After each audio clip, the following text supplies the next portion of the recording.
Bonjour, aujourd'hui je vais vous montrer comment, à partir d'un élément de commande, on peut réaliser un tableau complet. C'est une approche très intéressante que je vous propose de regarder dans cette vidéo.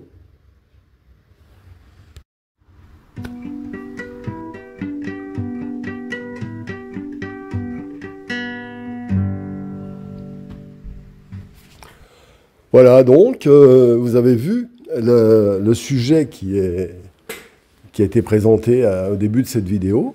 Et je commence donc par la zone claire, qui est donc les lointains.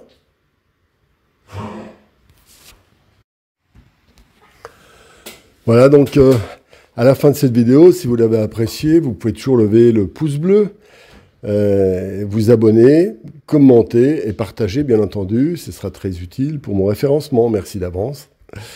Voilà, voilà. Alors donc, vous avez vu le sujet au démarrage, c'est donc une forêt qui doit être un peu mystérieuse avec deux zones claires. Eh bien, je commence par la zone principale, qui est donc sur la milieu gauche, on va dire. Donc, j'ai utilisé un gris moyen d'une marque de papier que j'aime bien, qui est le Pastel Mat, qui permet de fortement accrocher sur la poudre du pastel est fortement accrochée. Et ça, c'est très sympa. Alors, je fais d'abord le clair, donc la zone claire blanche, là, et la zone plus foncée. Mais vous remarquez, quand je fais ça, je ne fais pas trop foncé. Hein. C'est-à-dire que je fais pas... j'ai pris un blanc gris, en fait. C'est du carré compté, pour que ça ne couvre pas trop, ça ne sature pas les grains. Ensuite, donc, j'ai pris un vert gris assez foncé, mais pas très très très foncé. Et là, maintenant, je dessine avec un gris qui est foncé, mais qui est loin d'être noir. Si je fais 0 égale blanc, 10 égale noir, et bien ce gris foncé, il est valeur 7. Et donc là, je suis dans la phase où j'organise toujours. Je vous suggère, quand vous faites un tableau comme ça, de toujours mettre les zones les plus solides, les plus symboliquement fortes. Par exemple, j'ai un arbre au fond, vous voyez, qui est déjà marqué très légèrement. Bah, ça, c'est évidemment un point important. Il est à peu près au nombre d'or, hein, on va dire, en plus. Et le coffre, bien entendu. Donc, ces deux ingrédients étant faits, les lointains étant faits, on a déjà des outils intéressants. Alors là, je mets du jaune pour indiquer l'endroit où il y aura de la lumière. Puis je la casse un peu avec du blanc pour l'instant, mais ça va bouger, hein, bien sûr. L'idée, c'est un coffre. Donc, c'est ça le thème de la commande, dirons-nous. Les personnes qui ont envie d'avoir que je travaille sur ce tableau m'ont dit que l'idée, c'est qu'il devait y avoir un coffre très lumineux au milieu de la forêt, où ça aurait pu être dans un autre endroit, mais c'est surtout le coffre. Donc, le coffre, je l'ai mis, évidemment, comme point principal dans ce sujet. Il est placé, bien évidemment, ce que j'appelle la perspective psychologique. Donc, il est placé à un endroit où on ne voit que ça, en fait. Hein. Puis en plus, c'est tout un symbole, le coffre, évidemment, c'est des symboles tels que l'île au trésor, des choses comme ça, de Stevenson, je crois. Voilà, ça. Des choses qui ont souvent bercé les mystères de nos enfances. Et là, je dessine l'arbre un peu plus. Et là, j'ai pris la pierre noire, parce que comme la position me convenait, bah, écoutez, je l'ai pris plus foncé. L'avantage d'avoir démarré sur un gris moins fort, c'est que c'était moins engageant. Et si j'avais dû faire l'arbre plus à droite ou à gauche, ça n'aurait vraiment pas été un souci. Alors que quand on marque fortement, comme je viens de le faire là avec la pierre noire, c'est plus difficile de revenir en arrière, hein, franchement. Voilà, redessiner toujours. Voilà. C'est pour ça que je suggère toujours d'utiliser un pastel pas trop gras, parce que Pas trop gras. Attends, je m'explique. Quand on dit gras, il y a pastel gras, pastel sec. Donc, c'est évidemment que du pastel sec. Mais là, dans les pastels secs, il y en a qui sont très poudreux. Et c'est pour ça que je les ai appelés gras maladroitement. Mais ces pastels très poudreux, par exemple les schminks. Alors, il y en a qui sont un petit peu crémeux, comme les schminks, comme les... etc. D'autres plus poudreux, comme les Rembrandt, mais qui ne sont pas trop poudreux.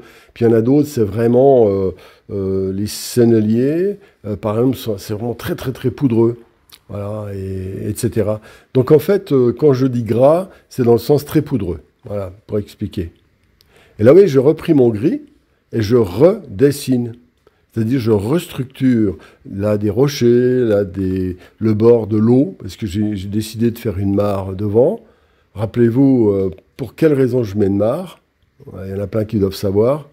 La réponse, c'est parce que c'est mon bon plaisir. Voilà. Surtout, ne cherchez jamais à justifier des choix esthétiques à l'intérieur d'un tableau. Alors, maintenant, je sais que cette zone là-bas va être très lumineuse, et bien sûr dans une logique de forêt d'automne, et donc je mets une base de rouille, couleur rouille, qui va donc être très utile pour me donner une base. Maintenant, j'ai eu vaguement j'ai eu la base du dessin. Ensuite, j'ai mis un peu les valeurs. Hein, vous avez remarqué, valeurs de gris. Pas trop marquées quand même, mais enfin, on a comme les grandes taches, les grandes masses. Et donc maintenant, j'ai mis une base de couleurs.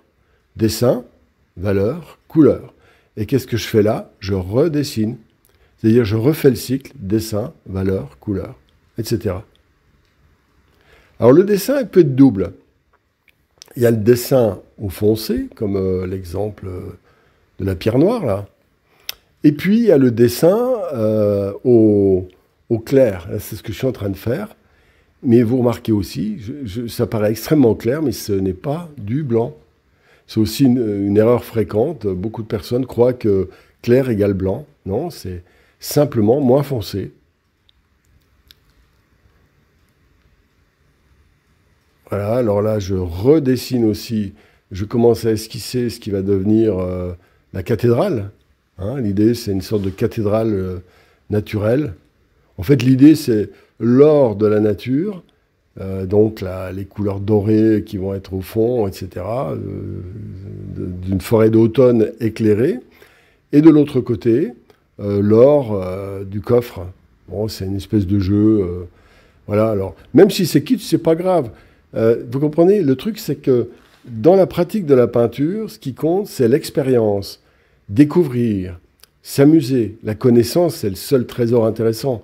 Le fait, comment dire, on n'est pas en compétition, on est là dans une quête attentive, voilà, donc, pour comprendre la beauté du monde. Voilà. Je redessine, toujours pareil, les pierres, et en ancrant de manière solide certaines zones, comme j'ai fait au premier plan, eh bien, ça donne une meilleure idée du rapport des valeurs qu'il doit y avoir ailleurs. Alors là, vous voyez, maintenant, je travaille les masses. J'aurais pu le faire avant, mais j'ai préféré le faire maintenant, c'est-à-dire que pour être prudent, en fait, et je fais les zones foncées qui vont donc rendre, par effet réflexe, d'autres zones plus claires.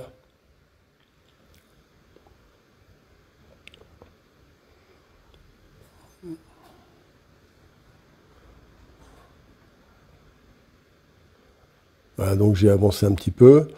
Et puis maintenant, ce qui va être important, comme les lointains doivent être très lumineux, eh bien, je fais une zone qui va être, comment dire, tout près de la zone claire, mais elle sera foncée. Et c'est ça qui va donner le réservoir de clair-obscur qui va rendre très lumineux la tache blanche, en fait.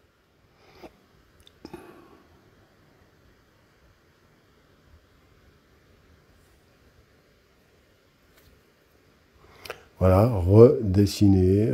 Là, un petit estompage avec le doigt, léger.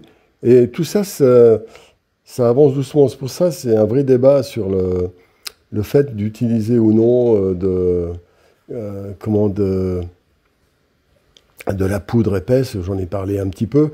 En fait, si on met trop de poudre, ensuite, le pastel devient lisse. C'est-à-dire que ça devient une espèce de de travail léché et mou. Alors que tant qu'on met des pastels assez durs, comme le pastel, le carré comté, où là j'utilise le giro, hein, toujours pareil sur le pastel mat, il y a une capacité de réserve de poudre très importante et il absorbe étonnamment beaucoup la poudre. Et donc ce qui fait que j'ai intérêt à démarrer sans mettre trop de poudreuse, parce que sinon les grains seraient quand même saturés.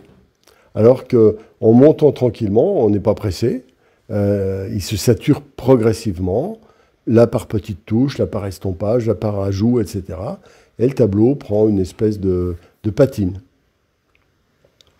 C'est très progressif, tranquille, voilà. Alors là, un petit coup de contraste au premier plan, et ça rend beaucoup plus lumineux toute la partie lointaine, tout simplement.